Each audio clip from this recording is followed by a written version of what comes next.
All right, now we're going to talk about actually building our product. If we go to our checklist here, that's the next step, build assembly. What this is doing is taking material out of work in process and creating a finished product.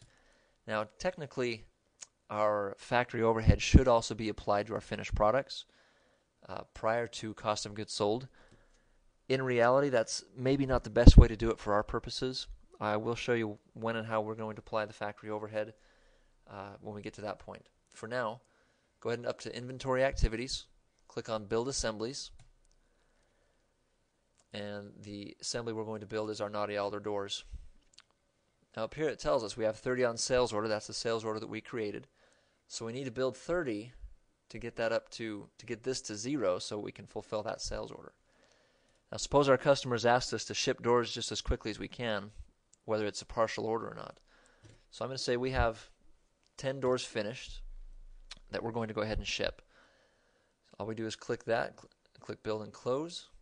Now look what's happened to our balance sheet. We click here on our inventory, and it summarizes raw material, work in process, finished goods, and factory overhead. Now, this build assembly here that we just did, it's build assembly number 7, we can see it moved $1,462 worth of material, worth of work in process, into finished goods. Now, our build assembly here, we've got $872 taken out and $592 taken out. Those are for, part of it is for our Naughty Alder, for the wood. Part of it, I believe this part, is for our doorknobs that's coming out. So we still have this much left, and that represents the cost of the doorknobs and the wood that we have not taken out of our work in process. Everything, but this amount, these negatives, this is taken out and moved here into finished goods. So let's go ahead, go back here. We can come back into build assemblies. Now suppose we wanted to build more of these doors.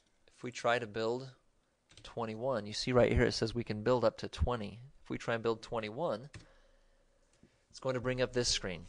It says, do you want to make this build pending? So in other words, we're going to go ahead and tell the computer that it's built, but it won't really recognize that it's been built until we come back in and tell it that it can stop pending.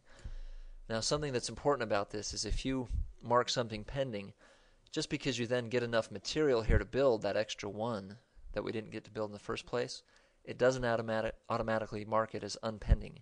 You've got to come in and mark it unpending manually. So it's a lot easier if you never mark anything pending, if you've always got your material on hand. Obviously that's not necessarily always reality. So that's it for this video. Next one we're going to talk about actually getting some money.